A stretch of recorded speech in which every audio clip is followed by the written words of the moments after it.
So far, we've been working with views that don't really do anything. They aren't interactive. They don't affect anything else and nothing affects them. Let's try out something a little more complicated, like using a color picker to update the color of an image. In the starter project for this episode, you'll find a bit of UI already set up for you.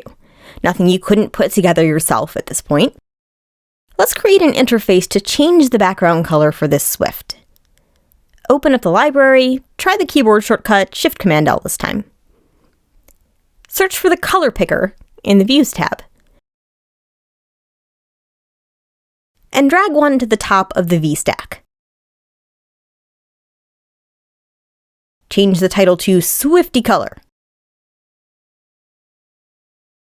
Now take a look at this second argument. In fact, Option-click on Selection. The type of selection is a binding to a color. Out of the box, we got a constant.red to fill that in, and that will get our project compiling right away, and a constant binding can be super handy for previewing views, which we'll see later. But it's not going to help us change the color of our Swift bird. We need to store the selection of this color picker somewhere, and then pass that selection on to our image. So step 1, add a new property to Content View.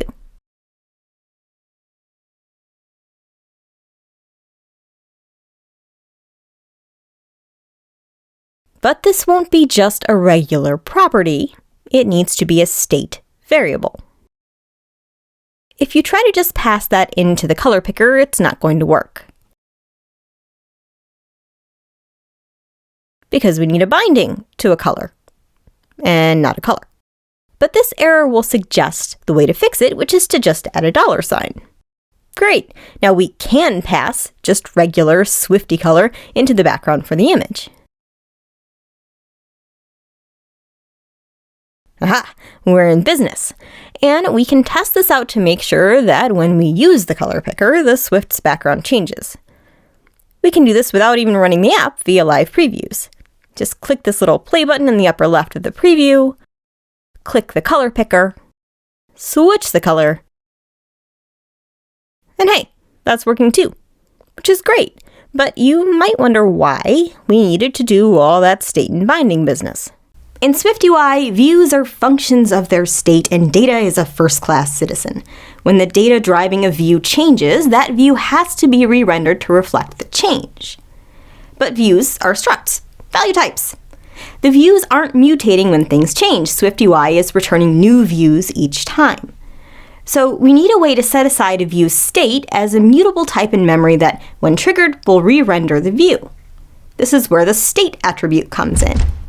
When you add the @state attribute to a view property, that property is automatically set aside in memory as a mutable type that has an actual binding to the view itself.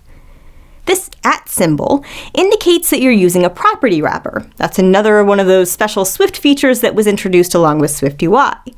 It adds functionality to a property. In this case, state is a property wrapper that updates your UI whenever the value of the property bound to it changes.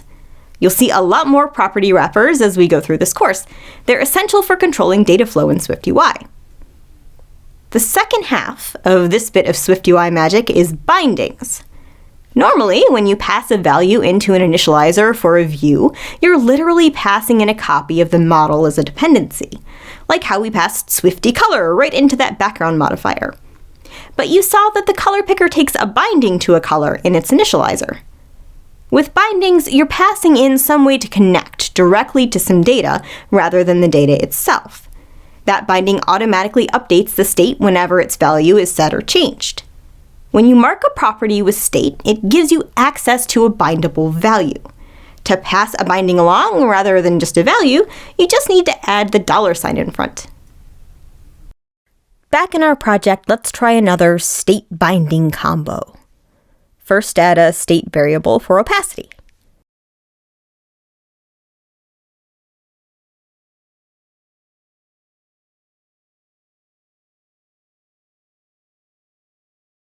And then to use it, add a slider just below the color picker.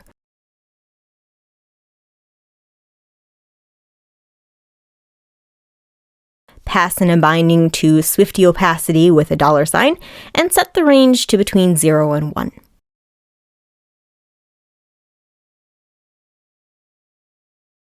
For the heck of it, let's also change the accent color to match the current Swifty color. In that case, we can just pass in the data as usual. The slider won't be changing Swifty color at all.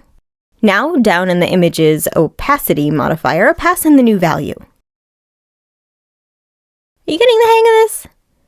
I'll let you go for a challenge in a minute, but first, let's try something else. One of the strengths of SwiftUI is how composable it is. It's really easy to create little views and add them together. It's also easy to pull part of a view out into its own type. In fact, Option-Command-Click on Color Picker and try selecting Extract Subview. Name the extracted view Swifty Controls.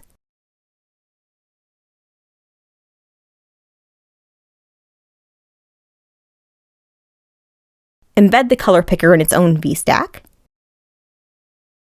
And cut and paste the slider right below the color picker.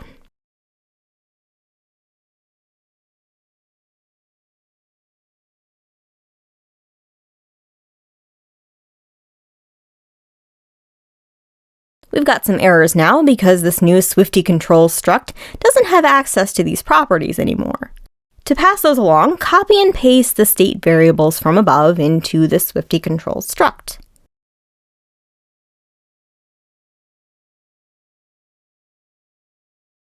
The problem now is that we don't actually want these values to be tied to Swifty Controls. And this state is saying this is the source of truth for this data. Both of these values should really live in content view. So how do we get the bindings we need into this struct? Well, just like we're passing bindings into the slider and the color picker, we can say we want to pass bindings into Swifty Controls. For that, use the @binding property wrapper and delete the initial values.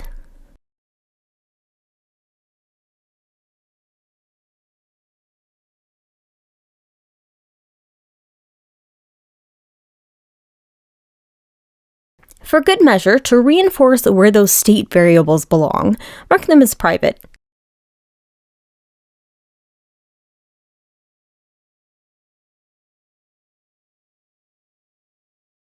And then let the error help you fill in the dependencies for that instance of Swifty Controls.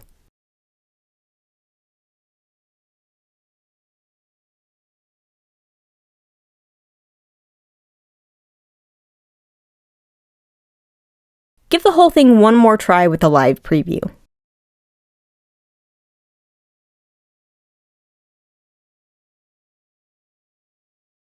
Now you're ready for a challenge.